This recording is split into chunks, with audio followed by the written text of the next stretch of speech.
Sí, Ximo, perquè una d'aquestes empreses valencianes que triomfa fa carrets de la compra. Són de Pedreguer i començaren en la dècada dels 60 fent cabassos d'espart i palma i ara exporten carros, atenció, a 60 països. I l'altra, una de les úniques dues empreses que hi ha a Espanya que fabriquen túnels de llevat. Lluiten contra gegants del sector d'Alemanya i Itàlia. Endavant, Ivan Cerver, director comercial de Rolser, i Antonio Banaclocha, director d'Helioscar. Què passa? Benvinguts! Anem a sopars. Què tal, artistes? Com esteu? Com esteu? Exemples d'empreses d'èxit en el territori valencià. Estem orgullosos de tindre un teixit valencià que es porta talent a tot el món. D'alguna manera sempre porteu vosaltres també la bandera de la comunitat valenciana arreu del món, no? Ivan, com te sents tu quan vas a viatjar a Nova York, te'n vas a Singapur o te'n vas a no sé, a qualsevol lloc del món? El fil que deia ell, que l'empresa arriba a un punt que necessita eixir a vendre i ja el que és el pastís nacional se te queda xicotet, necessites estirar i per proximitat pots anar a França, pots anar a Itàlia, i a partir d'ahir...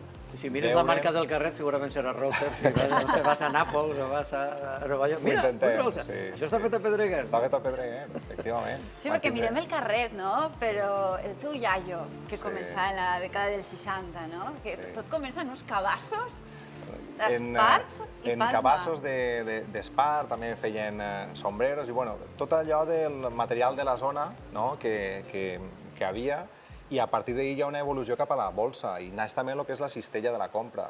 I en la cistella comencem a incorporar nous materials com la lona, l'escai, i d'ahir hi ha l'evolució al xassis en les rodes.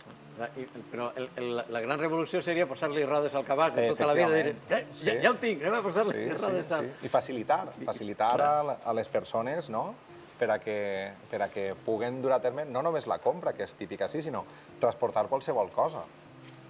Sí, escolta, a més, no és el típic carret de la compra, que també, els hi han d'anar estirant-los, hi ha uns, he vist un que, escolta, només li falta que, jo crec que té airbag i tot, això és una cosa, només que li falta que el motor. I com s'arriba a que hi hagi un dels carrers de la compra de Rolser en el dels museus més prestigiosos d'art contemporani, com és el MoMA de Nova York? Bueno, primer que tot, hi ha una evolució, no? Se li posa un xassis, així comencem en 2 rodes, després el mercat va demandant, es fan 4 rodes, apareixen nous teixits, nous materials, després es fan els plegables, s'incorporen termos per pujar escales, i per arribar al MoMA, primer has d'arribar als Estats Units i després has de complir una sèrie de requisits. I el primer era que facilitara la vida dels neoyorquins. I per això el carro que ens van triar era específicament per a pujar escales. El segon requisit és que fos exclusiu per a ells. I el tercer, que fos sostenible. I aleshores, com complim amb les 3 característiques, hem pogut accedir allà. No l'hauràs portat, Ivan. Algo hem dut. Algo hem dut, sí. Què fem? Mira, a veure si fem una mostra. És que jo he vist una mostreta molt bonica que tenim... Anem a mostrar a la gent que està a casa. A veure. Anem a veure. Només li falta que parlar, aquest carro. Anem a veure. Perquè, clar, així tenim tota una galeria dels carros, com ha sigut l'evolució del Rolser. Ahí tenim l'evolució. El primer carro de tots, el de l'esquerra, seria una miqueta més cap allà, seria el del 71. Sí, el primer de tots. Sí. Després hi ha un model que és el primer que es fa en teixit en vaquero, en texà, i després ja ve el primer model reciclat i reciclable del mercat, que se'l van treure apenas fa un any i mig, i ja tenim una evolució total cap a un bàsquet.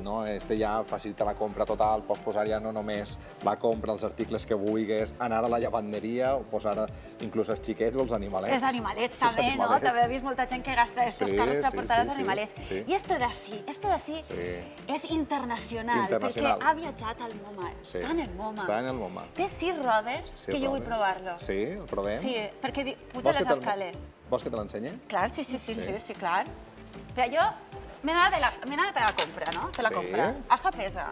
Este carro... Ese sí, ese ja portarà taronges dins. Val, taronges i maleixes d'aigua, també, no? A veure, aleshores, això... Sí, exacte. Meravella. Sí.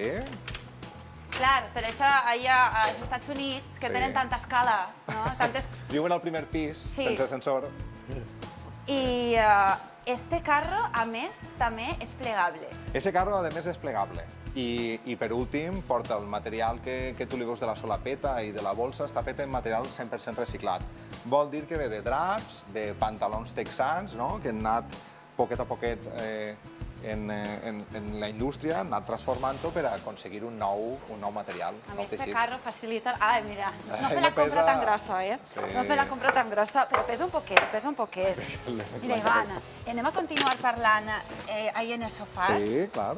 Ahí, deixa així, amb tots els Ivan, dius carros. que serà allí en Manhattan o en Brooklyn o això, n'hi haurà primer sense ascensor, en el barri Russafa també, i en la Safor i en Ondara també hi ha molts primers sense ascensor. Vull dir que este no només està per als Estats Units, no? El poden trobar així també. El poden trobar així també. també. Les millors tendes el podran trobar. Molt bé. És ingeniós perquè té com les rodes en triangle i va fent clac, clac, clac, va pujant. Això no sé si... Nosaltres som consumidors d'aquest carro en carro. Viuen primer sense ascensor.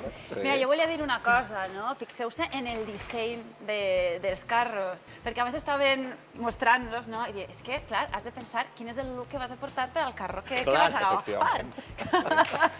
No, i a més comentava, aquests carros quadrats, així que és així de color, així verd militar, hi ha persones que porten el gosset dins. La meva dona porta les cosetes dins d'aquest carro, està encantada de la vida. Està encantada de la vida.